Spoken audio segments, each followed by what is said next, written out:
Merhaba tekrar. Az önce Profesör Pausüley'i dinledik. Çok etkileyici bir konuşmaydı. Şimdi onun tarif ettiği liderliğe örnek olduğunu bildiğimiz biriyle liderlik üzerine konuşacağız. O da kitabı okudu. Kitaba da referans vereceğiz arada. Alparslan Tomuş bizimle olacak. Alparslan Bey 300 ortağı ve 100 bin üzerinde müşterisi olan 30 yıllık bir yazılım firmasının CEO'su. Hikayesi de çok güzel bence. Çünkü ilk başta stajyer olarak başlıyor mikro yazılımda. Daha sonra 15 sene farklı sektörlerde üst düzey yöneticilik yapıyor ve 2015 yılında tekrar genel müdür yardımcısı olarak mikro yazılıma geri dönüyor. 2017 yılında da mikro yazılımın Early Bird ve Türkfen tarafından çoğunluk hisselerin alınmasıyla beraber CEO'luğa devam ediyor. Biz kendisiyle eskiden beri birlikte çalışmalar yapıyoruz ve hayranlıyız ekip olarak. Her zaman onun liderliğini aramızda konuşuruz ama çok hoşlanmaz bunun konuşulmasından. Onun için o yokken söyledim bu sözleri. Buyurun Alparslan Bey. Ya selam. Selam, nasılsınız? Utandırdın beni. İyiyim, biliyorum utanacağınızı, onun için sizi ekrana almasınlar diye söyledim önden backstage'e. Ama hala Sudancı'nın sunumunun etkisindeyim, onu söyleyebilirim. Ben de öyle. Gerçekten çok fena çok güzel oldum. bir sunumdu. Evet, İnsana öyle. Bir güç ve umut geliyor değil mi? Gerçekten öyle. Ama ben sizin onun tarif ettiği liderlerden biri olduğunuzu biliyorum. Bunu söylediğimde de zaten böyle olması gerekmiyor mu dersiniz? O da zaten konuşmasında böyle olması gerektiğini söyledi. Onun için sizin doğanızda demek ki bu olduğu için fark etmiyorsunuz ama bu seanstan sonra konuşmak isteyeceğim nadir insanlardan biriydiniz. Şimdi biz sizinle olan seansımızın adına amaçlı liderlik etme cesareti dedik. Çünkü liderlik aslında liderliğin nasıl değişmesi gerektiği hakkında, liderlerin neler yapması gerektiği hakkında çok konuşuyoruz ama aslında bu değişim her zaman bir statükoyu sorgulamak demek. Bazen kendi koyduğumuz kuralları yıkmak demek lider olarak. Onun için bir cesaret işi aynı zamanda. Burada da cesareti nasıl tanımladığımız önemli oluyor diye düşünüyorum. Ve iş dünyasında birçok şeyde olduğu gibi cesareti de biz hep böyle finansal metriklerle tanımladık. Hani risk alma cesareti, yatırım yapma cesareti gibi. Ama literatüre baksanız cesaret aslında tamamen bir duygusal kapasite. Kırılganlıkla ilgili, özgünlükle ilgili, Profesör Pausüley'in söylediği insani özelliklerle ilgili. Ben buradan başlamak istedim. Siz nasıl tanımlıyorsunuz cesareti? Ve yine Profesör Pausüley'in konuşmasına referansla şöyle bir sorun var. Sizce bu kadar makineleşmiş bir dünyada liderler insan olmaktan korkuyor olabilirler mi? Korkuyorlar ve bence korkmaları için de çok fazla neden var Derya. Liderlerin üzerinde sürekli bir başarı beklentisi var. Hep kazanan olma ihtiyacı, işte hedeflerin peşinde koşma, sadece sonuca odaklanma ve bu durum aslında yöneticileri ve liderleri bir süre sonra yani sadece hedef peşinde koşan yırtıcılar haline getiriyor. Şimdi böyle bir ortamda yönetici zaten insanlıktan çıkmaya başlıyor. Ve bence en kötüsü saygı duyma yeteneğini kaybediyor. Yani çalışanına, müşterisine, iş ortağına ne saygısı kalıyor ne sabrı kalıyor. Ve bunu kaybettiğimiz zaman zaten adım adım böyle insanlıktan uzaklaşmaya başlıyorsun. Ayrıca yani yöneticilerin üzerindeki bu baskı ortamı şirketlerini de iletişime izin vermeyen kalın duvarlarla kaleler şeklinde inşa etmesine neden oluyor ve yöneticiler bütün yükü üzerlerinde hissetmeye başlıyorlar. Süper kahraman olmaya çalışıyorlar. İşte sistemler insanlığın önüne geçmeye başlıyor. İnsani hatalara fırsat vermemek için robotik süreçler tasarlanıyor ve bunlar böyle ezberler haline geliyor. Bunların sorgulanması son derece yanlış bir şey olduğu öğretilmeye başlıyor. Sonuç olarak şirketlerin amacı hiçbir zaman yenilmeyecek, yıkılmayacak bir makine inşa etmek. Yani insan değil aslında, bir makine var orada. Ve yani şöyle düşün, kalın duvarlar var. Hiç ses gelmiyor dışarıdan. Saygı duyma yeteneğini kaybetmişsin. İçeriden gelen seslere kulağını kapatmışsın. Hatta bu sesler seni rahatsız etmeye başlıyor. Gözün hep hedefte. Amaç o maçı kazanmak ve o yolda neyin üstüne basmışsın hiç önemli değil. Şimdi böyle bir ortamda gittikçe şirketler yalnızlaşmaya başlıyor. Paydaşlarıyla teması kaybetmeye başlıyor. Feedback alabilme mekanizması körleşmeye başlıyor. Lider ve şirket snoplaşıyor. Empati diye bir şey yok artık. Ve yöneticiler bu kurdukları ve mükemmel olduğunu düşündüğü bu mekanizmaya tapmaya başlıyorlar. Şimdi yöneticinin kendisi de hızlı bir şekilde karanlık tarafa doğru çekilmeye başlıyor. Yani her şeyi kontrol altına almaya çalışıyor. Sadece kendini başarıya götürecek konulara odaklanmaya başlıyor. tıpkı yönettiği şirket gibi kendini eleştirilere kapatıyor. Tabii. Bu çalışma arkadaşlarının hedefe ulaşmak için bir araç olarak görüyor ve böyle bir sisteme uyacak, sorgulamayan, feedback vermeyen insanlardan çalışma arkadaşlarını seçmeye başlıyor. Güç kudret artıyor, iyice körleşiyor, snobluk artıyor, empati kayboluyor ve yönetici bencilleşiyor. Şimdi soruna gelecek olursak aslında en büyük cesaret bu çılgınlığa bir dur diyebilmek. Aynen. Yani tüm bu baskı ortamında bile karşındaki kim olursa olsun söylediğine ve görüşüne saygı gösterebilmek, seni öven veya sana böyle gaz veren değil de sen yanlış yapıyorsun diyebilecek cesareti olan doğru çalışma arkadaşları ve iyi bir ekip kurabilmek, egoyu bir kenara bırakıp bizi çevreleyen duvarları yıkıp en kötü ve en sert eleştiriyle bile karşı karşıya gelebilme cesareti gösterebilmek. Bence hani bu çağda lider insan olduğunu hatırlayan, hata yapabileceğini kabul eden, hata yapmamak için şeffaf ve açık iletişim prensibini benimsemiş, iletişimi sadece kurum içerisinde değil de kurum dışındaki tüm paydaşlarla sağlayacak çeşitli mekanizmalar kurmuş, tüm kanallardan feedback alıp gerçeklerle yüzleşme cesareti gösterebilen kişi. Şimdi arka taraf gözüküyor. Böyle çeşitli hobilerim var böyle arka tarafta. Bir tanesi de müzik. Yani sıkı bir Beatles hayranıyım. Beatles'ın Strawberry Fields diye bir şarkısı vardır ve orada benim çok sevdiğim bir söz vardır. Living is easy with eyes closed, misunderstanding is all you see. Yani gözlerin kapalı yaşarsan sadece yanlış anlamalar görürsün. Bence en büyük cesaret gözlerimizi açabilecek cesareti göstermek. Ah çok fena. Fena oldum. Ben konuşmaya nasıl devam edeceğimi bilmiyorum.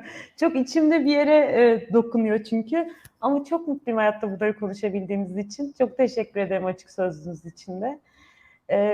Dürüst bir konuşma olacak demiştik. O yüzden gayet dürüst. Ben öyle olacağını biliyordum ama kendimin bu kadar duygulanacağını bilmiyordum. Seans yönetmekte zorlanacak kadar duygulanacağımı. Şimdi şununla devam etmek istedim. Yani ben bu söylediğiniz her şeyi birebir sizin söylediklerinizle yapan da bir lider olduğunuzun da farkındayım, biliyorum. Onun için de belki başka bir yerden de dinliyorum. Ama bunu birazcık hani tekrar sizin rolünüze geri dönüp mikro tarafından tekrar bir soru sormak istedim. Bu liderlikle siz aslında 30 yıllık bir kurumu çok değişen bir sektörün içerisinde de bir yandan başarılı, büyüyen, kârlı bir yere dönüştürüyorsunuz bu tavrınızla. Teknoloji işin içinde, iş dünyası işin içerisinde, Türkiye'deki değişiklikler ortada, yani dünyadaki değişiklikler ortada. 30 yılın içinde neler oldu, neler bitti. Bunu nasıl sağladınız? Yani dönüşüme adapte olmayı sürekli nasıl sağladınız? Birazcık da onu konuşmak istedim. Tabii. Şimdi bizim mikro yazılımda bir temel prensibimiz var. Bu az önce de söyledim, saygı duymak. Yani biz çalışanlarımızın, iş ortaklarımızın, her şeyden önemlisi müşterimizin görüşüne saygı duyarız. Onlardan gelen feedbacklerle besleniriz ve yaptığımız işin her zaman daha iyi yapılabileceğine inanır. Gerekirse modellerimizi baştan tasarlarız. Yani biz hiçbir zaman hayatta ezberlere bağlı kalmadık. Hep değişimleri izledik, takip ettik, koşullara uyum sağladık.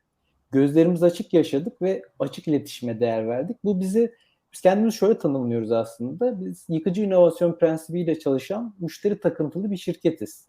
Şimdi yıkıcı inovasyon prensibimiz bizim yaptığımız bir işi her zaman daha iyisini yapabilmek için yeni yollar aramamıza sağlayan huzursuz bir ruh hali. Ben öyle tanımlıyorum ve bu prensip bize her zaman yeni bir şey yapabilmek için ihtiyaç duyduğumuz güç, cesaret ve çevikliği sağlıyor.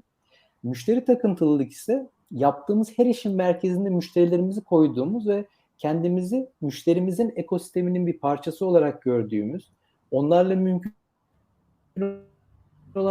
mümkün olan en iyi deneyimi sunmaya hedeflediğimiz ve onlarla her zaman iletişim halinde olup onlardan öğrendiklerimizle ürünlerimizi geliştirdiğimiz, başarımızı müşterimizin başarısı üzerinden ölçmeye çalıştığımız bize özgü yaklaşım. Şimdi bu iki prensibin çalışması için bir kere mütevazi olmak gerekiyor. Bu doğru iletişim kanallarına sahip olmak gerekiyor. Hata yapabileceğini kabul etmek gerekiyor. Yani mühim olanın hata yapmamak değil de yaptığımız hatadan ders çıkarmak olduğunu kabul etmek gerekiyor. Hiyerarşileri göz ardı edip açık iletişime ön plana çıkartıp kimsenin fikrinden dolayı cezalandırılmadığı, tam aksine görüşlerini paylaşması için teşvik edildiği bir ortam yaratmak gerekiyor. Şimdi değişimlere adapte olmak için önce her şeyin değiştiğini ve değişeceğini kabul etmek gerek. Bunu kabul ettikten sonra kendine dürüst olduğunda ve doğru çalışma arkadaşların varsa adaptasyon kendiliğinden geliyor. Öyle diyeyim. Aynen. Çok teşekkür ederim. Bir de yine tekrar kitaba geri döndüm. Sizinle daha önce kitap hakkında da konuştuk. Siz okurken tartıştık üzerine hatta. Kitapta bir söz vardı. Ben onu çok sevmiştim. Purpose is the invisible power of leadership diyordu. Amaç liderler için gizli bir güçtür. Liderin gizli gücüdür. Siz bütün bu anlattığınız hikayede aslında mikro hikayesinde kendi liderlik deneyiminizde nasıl tarif edersiniz amacın gizli gücünü? Ne anlarda işinize yarıyor? Bir de bu sorumu bir soruyla daha birleştireceğim.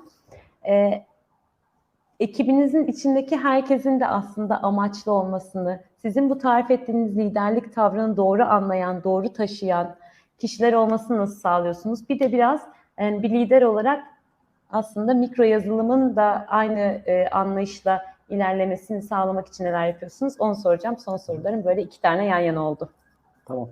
Şimdi ya aslında ben amaçsız bir lider, amaçsız bir şirket olabilir mi gerçekten hayal edemiyorum. Yani hani bazen sana diyorum ya bu normali değil mi diye. Ya bence böyle olmalı ve hatta yani o yüzden ne kadar gizli, ne kadar açık bir güçtür bilemiyorum amaç. Ama yani şöyle bir klasik laf vardır. Yani nereye gittiğini veya gitmek istediğini bilmezsen yol seni gittiği yere götürür.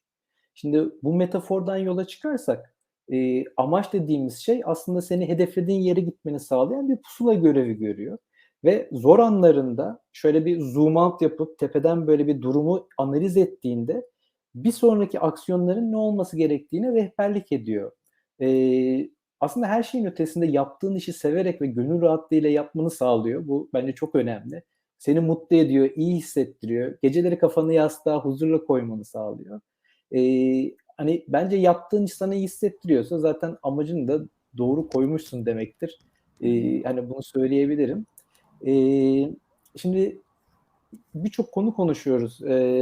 Yani birçok sorundan bahsediyoruz. Aslında bu konuştuğumuz sorunlar hep bence insanların önceliklerini karıştırmasından kaynaklı. Yani şöyle düşün. Siz bir lidersiniz. Yönettiğiniz bir şirket var. Bu şirket belirli bir ürün ve hizmeti müşterilerinize sunuyor. Bir ürün var, bir müşteriniz var. Bu ürün ve hizmeti çalışanlarınız üretiyor. Bunun dışında yani bizim case'imizde müşterilerimize iş ortaklarımız vasıtasıyla bunlar eriştiriliyor ve şimdi başarılı bir çıktı elde edebilmek için burada girdi sağlayan çok sayıda paydaş var. Ve tüm bu paydaşlar yaptıkları işten tatmin olursa, bir amaç etrafında toplanırsa, müşterileriniz sunduğu hizmetten fayda görüyorsa zaten işiniz artıyor, başarınız artıyor, karlılığınız artıyor. Aslında birçok şirketin bugün hedeflediği şey kendiliğinden oluşuyor. Aslında yani o bir şeyin iyi yaptığınız bir şeylerin sonucu. Yani bugün pek çok şirket sonuç odaklı yaklaşımla sadece mutlak büyüme, mutlak karlılık gibi KPI'lere odaklanıyor ve büyük resmi kaçırıyor. Büyük resmi kaçırdığında da bu hedeflere ulaşmak için her yol mübah sayılıyor ve durum bizi insanlığımızdan uzaklaştırıyor. Şimdi mikro yazılım olarak bizim de yatırımcılarımız var. Ticari bir şirket olarak doğal olarak biz de yani pazar payımızı büyütmek istiyoruz, gelirlerimizi arttırmak istiyoruz. Ama biz bunu yaparken bir denge içerisinde tüm paydaşların faydasını ve memnuniyetini gözeterek yapıyoruz. Yani biz şirket olarak başarımızı KPI'lerden çok yaşattığımız deneyimi ölçtüğümüz CPI'lerle ölçmeye çalışıyoruz. Ve bugün hani yaşattığımız deneyimi ölçtüğümüz 50'nin üzerinde CPI var mikro yazılımda. Biz müşterimize, çalışanımıza, iş ortağımıza iyi bir deneyim sağlayıp işlerini büyütmelerine aracı olduğumuzda pek çok şirketin temel hedefi olan büyüme, karlılık ve başarı zaten kendiliğinden geliyor. Ya bu çok ince bir şey. Bütün böyle saç ayağı gibi düşün. Bütün paydaşlar birbirlerine yaslanıyor ve birine daha fazla ağırlık verdiğin zaman bunun yıkılma şansı var. Bence günümüz liderinin en büyük özelliği bu kuleyi yıkmadan eşit dengesini sağlayabiliyor olmak. Burada biz mikro olarak şanslıyız. Çünkü bizimle bu vizyonu paylaşan çok iyi yatırımcılarımız var. Ama her şeyden önemlisi bu dinamik ortama ayak uyduran çok iyi bir ekibimiz var. Ben ona çalışma arkadaşlarım diyorum. Çünkü ben de onlardan bir tanesiyim ve bizde hiçbir zaman hiçbir iş, sen de biliyorsun, one man show yapılmaz. Her projenin bir ekibi vardır. Herkes ortak amaç etrafında birleşir ve onun etrafında pozisyonunu alır. Şimdi böyle bir ekibi oluşturmak kolay değil. Yani biz çalışma arkadaşlarımızı seçerken uyguladığımız bir denklem var. Bu doğru kişiyi bulmak için çok önemli olduğunu düşünüyorum. Hani fırsat varken birazcık da böyle mutfaktan bir şeyler söyleyeyim. Yani biz ilk önce çalışma arkadaşımızı seçerken birinci baktığımız şey integrity. Yani doğruluk, dürüstlük. Biz her şeyden önce çalıştığımız iyi bir insan mı? Çalışanımız iyi bir insan mı? Ona bakıyoruz. Bizim için birinci sebep yani. Eğer değilse, yani onu hissetmiyorsak, Einstein olsa çalışamaz bizde. Sonra motivasyonuna bakıyoruz. Yani ne kadar bizimle çalışmak istiyor? Bu ekibin parçası olmak onu ne kadar heyecanlandırıyor? Bunu anlamaya çalışıyoruz. Üçüncü, kapasitesine bakıyoruz. Bu aslında kendini geliştirebilme becerisi. Bu yıkıcı inovasyonla çalışıyoruz dedik ya, o prensibe uyum sağlayabilecek mi? Bunu ölçmeye çalışıyoruz. Eğer bunlar varsa en son bilgisine ve tecrübesine bakıyoruz. Ya bilgi ve tecrübe yoksa oluyor. Ama o bahsettiğim integrity, motivation ve capacity yoksa kesinlikle olmuyor. Bence doğru işte doğru insanla yapılıyor ve bunları seçebiliyor olmak lazım ki bence günümüz liderinin doğru insanları seçebilen, onlara yaşama alanı sağlayan, her zaman takımının bir parçası olan, egosunu bir kenara bırakmış, her şeyden önce de iyi bir insan olabilen kişi olması gerektiğini düşünüyorum. Aynen. Liderlik tanımını insanlaştırmaya aslında çok güzel bir devam tartışması yaptık. Daha da derinleştirdik ve konuyu bir liderin gözünden dinledik. Yani işin zorluklarını da aslında onların içinde bulunduğu engelleri de konuşmuş olduk. Çok dürüst, çok açık bir tartışma oldu. Bu da zaten bence insan liderliğin bir parçası. Çok teşekkür ederiz Alparslan Bey. Ben teşekkür ederim. Her zaman olduğu gibi. Nefis bir iş yapıyorsunuz. Elinize sağlık. Çok sağ olun. keyifle izliyorum. Teşekkür ederiz. Çok teşekkür ederiz. Sayenizde görüşmek üzere kısa zamanda. Görüşmek üzere. Kolay.